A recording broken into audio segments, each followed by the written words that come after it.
साथियों, मेरा आज का वीडियो आपके लिए बहुत ही इम्पोर्टेंट होने वाला है, क्योंकि जिन मुद्दे पर हम आपसे बात करने वाले हैं, देश के मैक्सिमम लोग उसी चीज से पीड़ित हैं।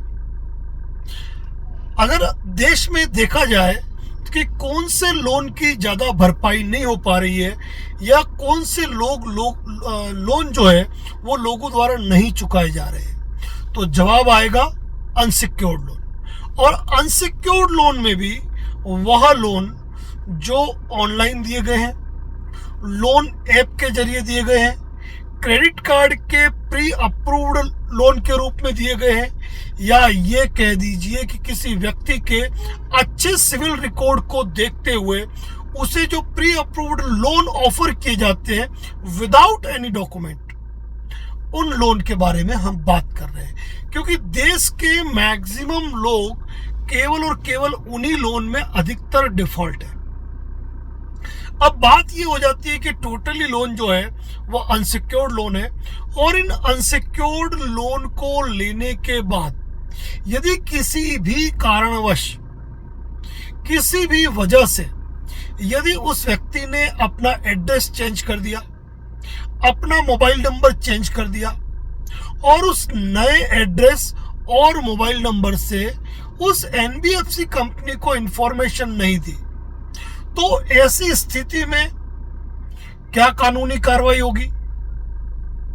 क्योंकि उस कंपनी के पास जो आपका एड्रेस है, आपका फोन नंबर है, वह पुराना है और नया आपने उनको अपडेट किया ही नहीं। तो क्या इस मामले में एफआईआर दर्ज होगी? क्या इस मामले के अंदर आपने मोबाइल बंद कर दिया, नई सिम ले ली, तो क्या आपके खिलाफ मुकदमा दर्ज कराया जाएगा? पुलिस कार्रवाई होगी? क्या होगी?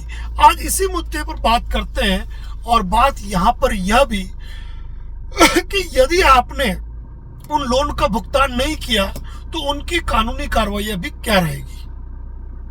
तो साथियों, सबसे पहले बता दूं कि आपने जो भी लोन लिया है, यानी कि यदि आपको credit card pre approved loan मिला है, यदि आपको फोन करके आपको लोन का ऑफर किया गया और आपने लोन लिया है, बिना डॉक्यूमेंटेशन के आपको लोन दिया गया है, या फिर आपने लोन ऐप के जरिए लोन लिया है, तो जनरल सी बात है कि कोई भी व्यक्ति अपना आधार कार्ड, पैन कार्ड सबमिट करता है। अब भारत के बहुतेरे लोग वो हैं जिनके आधार कार्ड पर आज भी एड्रेस अलग है और वो रहते दूसरी जगह है। अब अगर आप कोई लोन की एप्लीकेशन भरते हो तो उसमें आप हाल एड्रेस लिखते हो, मूल निवास लिखते हो कि करंट रेजिडेंस कौन सा है आपका कोरेस्पोंडेंस पत्राचार जो है उसका पता कौन सा रहेगा, आपका परमानेंट रेजिडेंशियल एड्रेस कौन सा है, ये सारी चीजें आप मेंशन करते हो।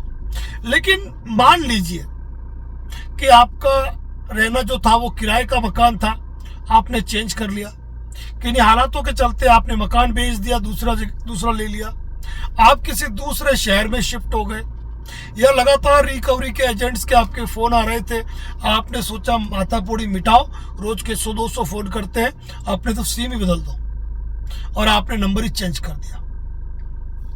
ऐसी स्थिति के अंदर सबसे पहले तो ऑनलाइन लोन देने वाले क्या करते हैं कि आपने जिनका रेफरेंस नंबर दे रखा है ना, वो उनको फोन करेंगे और उनको आपके लोन के अंदर गारंटर बताएंगे।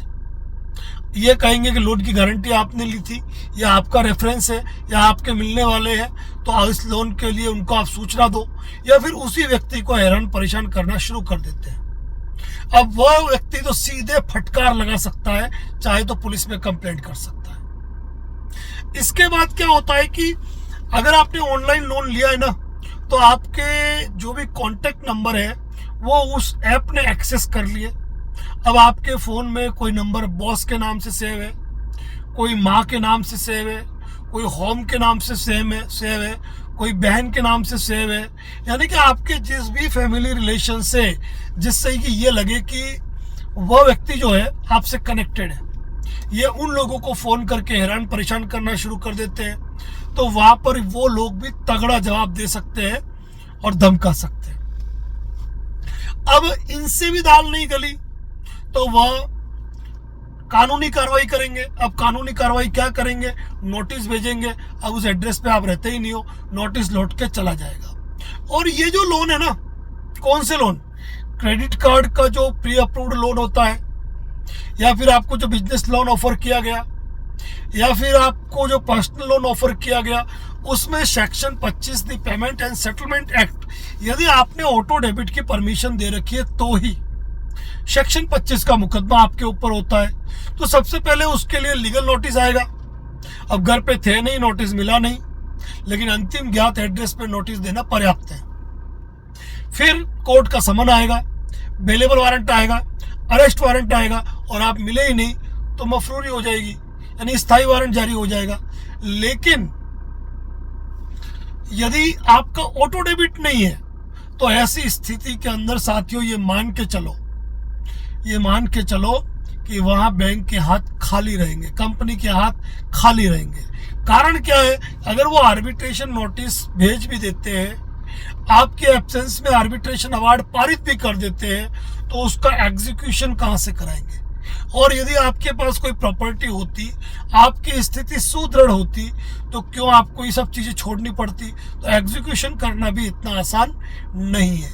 तो यदि आपका पता चेंज हो गया, आपका मोबाइल नंबर चेंज हो गया, इससे कोई विशेष फर्क पड़ने वाला नहीं है, क्योंकि कई बार लोग जानबूझकर ही अपना एड्रेस चेंज कर देते हैं, उस जगह को छोड़कर चले जाते हैं, क्योंकि वो ऑलरेडी इतने हैरान परेशान प्रताड़ित हो गए थे कि वह क्या करे, उनको कोई रास्ता नहीं सूझ रहा था। तो उन्होंने सोचा जीवन को समाप्त करने से बेहतर है उस जगह को ही समाप्त कर दिया जाए जहां ये विवाद उठते हैं।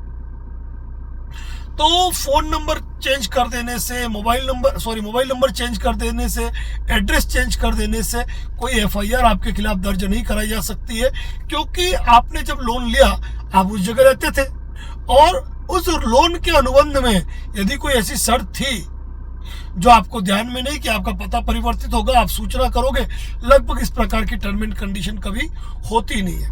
तो मैक्सिमम साथियों जो लोन डिफॉल्ट होते हैं ना, ये होते हैं personal loan, business loan, credit card loan. और इन सभी लोन्स के अंदर यदि आपका एड्रेस चेंज भी हो गया, फोन नंबर चेंज भी हो गए, आपको तो मालूम है कि भाई इस जगह मेरा लोन है, लंबे समय पर डिफॉल्ट होने के बाद यदि आपको लगता है कि मैं लोन का सेटलमेंट करना चाहता हूं, आप खुद भी कांटेक्ट करके आप औने पौने दाम के अंदर सेटलमेंट करके आप उनसे एनओसी प्राप्त कर सकते हैं कि भाई आपकी कोई बकाया नहीं है। आप एनओसी प्राप्त कर सकते हैं, नो ड्यूज प्राप्त कर सकते हैं। साथ ही ये ध्यान रखिए, कभी भी अनसिक्योर्ड लोन के मैटर में यदि आप कोई सेटलमेंट करते हैं ना साथियों, तो एक चीज इतना सा ध्यान रख लीजिए कि सेटलमेंट लेटर लेना बिल्कुल भी ना भूलें। यदि आपने सेटलमेंट लेटर नहीं लिया है और आपने कोई राशि जमा करा दी है, बाद में यदि बैंक पलट जाता है ना, तो आपके हाथ में कुछ भी नहीं रहेगा और न ही कुछ आप कह पाएंगे। साथियों, लोन से संबंधित कई वीडियो हमने इस चैनल पर पोस्ट किए हुए हैं। आपको किसी कॉल बुक की जरूरत नहीं है, हमें फोन करने की जरूरत नहीं है, क्योंकि व्यस्तता रहती है, बातचीत संभव नहीं है, क्योंकि ऑफिशियल पर्सन द्वारा फोन उठाया जाता है, हमसे तो सीधे बात नहीं हो पाएगी, कॉल बुक होने पर ही बात हो पाती है। इसीलिए यही कहेंगे चैनल विजिट करें, चैनल पर हर टाइप का वीडियो पोस्ट है।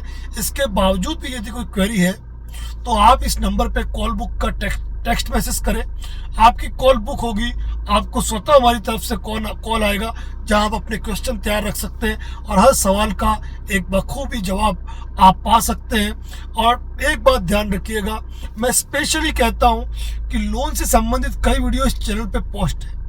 यदि आप अपडेट पाना चाहते हैं ना साथियों, तो एक ही बात कहूंगा, चैनल पर विजिट करें, हर जानकारी मौजूद है। तो चैनल पर नए हैं तो सब्सक्राइब करें, शेयर करें। आपका दोस्त कोई संकट में फंसा है, लोन के चक्रों में उलझा है, तो उसको ये वीडियो जरूर शेयर करें। धन्यवाद। जय हिंद, जय भारत, जय मेवाड़।